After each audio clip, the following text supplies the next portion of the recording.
How do you translate a website? Coming up.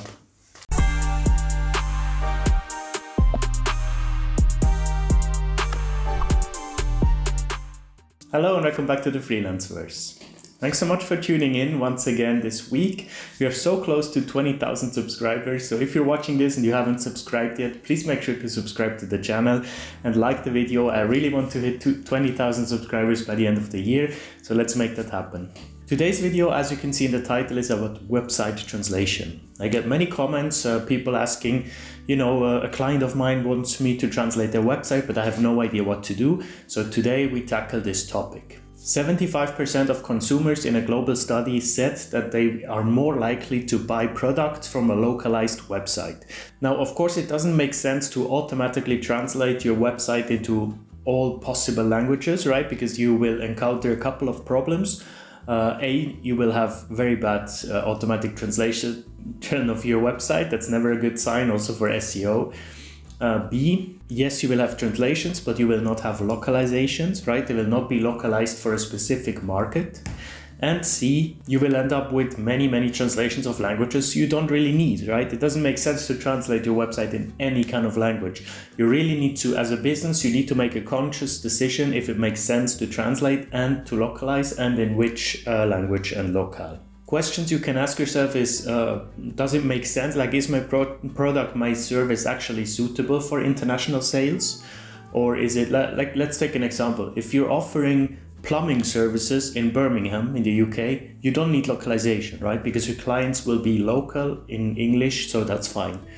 However, if you offer English language courses in Birmingham, you're still local, but suddenly it makes sense to maybe think about localization, right? Because your clients are people who are not native English and they want to learn English. So now you can ask yourself, okay, so who is actually going to be visiting my website, right? I did a quick search beforehand. The largest non-native population in Birmingham is Asian. So if you notice suddenly that a lot of Pakistani people visit your website, right? Why not invest? I mean, website translation is not so expensive for a business. So if you can invest a bit of money in translating it into Urdu, the native language of Pakistan, you might convert a few sales that you didn't before, because it speaks to people also when you do ads online, right? If you run Urdu ads in Birmingham for English courses, I mean, that could lead to a very nice lead generation, right? You need localization of websites, not only translation. That is more important than in any other case. I feel like with websites, it's so important. So if you just translate word for word, or not even word for word, but if you just do a proper translation without any localization involved, you still have the source culture, the source selling approach, right? And that is so important to change. You need to localize that for a specific country, because people in different countries have very different buying behaviors. And I say countries, not only languages, right? Because someone in Spain has a very different purchasing behavior than someone in Argentina, even though both is Spanish. But that's why you have to invest in a native translator that knows what entices people to buy. What form of address do you need to use, in which context, right? Which call to actions, like call to actions for Switzerland and Germany are so different. Like in Germany, you can be very direct. You can really translate it as like, buy it here, get it now and stuff. In Switzerland, you don't do this. You are much more polite, much more beating around the bush a little bit. So interesting discussion there to be had, and very important to localize. I just wanted to mention this again. So when it comes to the actual translation of websites, like the translating process, that's not really any different than any other translation, right? What distinguishes website translation is the process, the preparation. That is so important. You really want to prepare it very well, so that otherwise later on you will not run into any problems. Now, the preparation is either done by you if you work with a direct client, but with help of the client, or it's done by the PMs of an agency. And if the PM doesn't do a good job preparing the file, you need to go back to them, either tell them, can you please prepare it in a different way, or can I prepare it myself? Because preparation is number one in website translation. I can tell you that. I had many bad examples of poorly prepared website translations that then screwed me over later on. And I was missing a lot of context, missing a lot of content even. So spend more time than usual on preparation. So how do we actually extract content from a website to a file that is translatable to send to us, to translators? Let's talk about that. There are a couple of different options to translate the website. Number one, by far the easiest way, but also by far the most tedious way and impractical way, is just copy pasting, right? That still happens all the time, happens a lot. I've just done it recently, and sometimes it's really all you need. Sometimes it's perfectly fine. For example, when you translate a very simple website, let's say of your fellow translating colleague, right? That happens quite a lot, that translators amongst each other translate each other's websites. If you do that, there is not going to be a lot of content, right? There's going to be a services page, an about us page, some contact information, and that's it. Maybe you have 5-6 pages maximum. And if you have such an easygoing page, you can easily just copy paste the content into an Excel, into a Word, and then either translate it in there or put it into your CAT tool, and that's it. That's the easiest approach.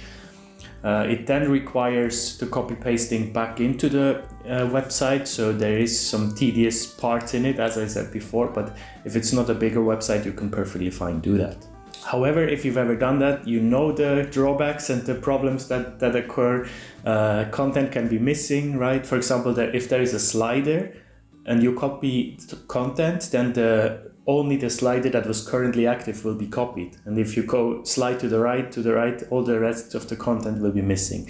So this can easily happen. That's why I say only do it in very simple websites without sliders, etc.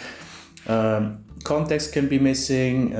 It can be oddly displayed because you don't actually have the formatting tags, right? So a lot of drawbacks, a lot of problems can occur. The next option has to do with CMS, Content Management Systems. An overwhelming majority these days of websites are done with CMSs. CMS examples that you might know are WordPress, for example, Joomla, I think it's called. Shopify is one as well, Magento. There are a couple of them that you can just use pre-defined modules and blocks to create your own website, right? Mine is also made by that, and probably yours as well if you made one. It's the easiest part. Basically, anyone can now create their own websites. It's not going to look fancy, it's not going to look nice. If you really want a very big and e-commerce website, you will need to hire a website developer, of course, but just for simple pages, this is perfectly fine. The benefits of these CMSs is that you have all the features already in there as plugins. So if you need a checkout, if you're an e-commerce website, there's a checkout plugin. If you need a contact form, there's a contact form in there, you know. And the same goes with localization. There's usually a localization module, either a plugin or a built-in tool already that allows you to offer your website into multiple languages. And then you would usually have on the top right or top left, wherever you would have a drop-down or a different flag, so you can actually switch between languages. Now, if you do that as a customer or as a company, if you have a CMS website and you want them translated, within that there are two options you can do.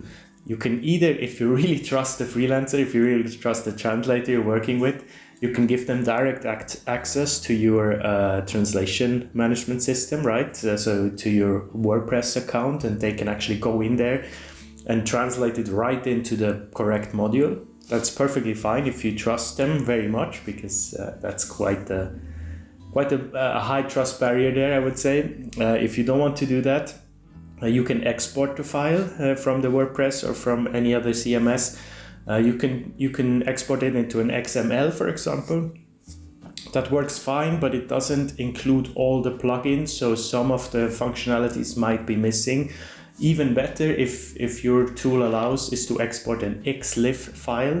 XLIF stands for XML Localization File Format. Wait, there is an I in there somehow, an interchangeable, I guess, so a localization interchange file format, something like this. XLIF. XLIF is a very common term in the translation industry. You will come across if you haven't already. If you work with CAT tools, you work with XLIFs all the time, whether you know it or not, whether you want it or not. At the heart of a CAT tool package is always an XLIF. So if you can always ask an XLIF from your client, maybe they are not even aware that they can export this, but if they can provide you with this, that's perfect, because then import it into your CAT tool and everything is there, like the formatting is there, everything. So It's definitely the easiest option. Now the last option, the most complex option, I would say, if you have strictly HTML content. HTML stands for Hypertext Markup Language. It is at the basis of every website, to be honest, so it can very easily be that you will receive an HTML by a client. If you open that, you're not familiar with it, it can look very overwhelming because there are a lot of tags in there. So all the formatting tags are also in there, and all the paragraphs and headlines, etc.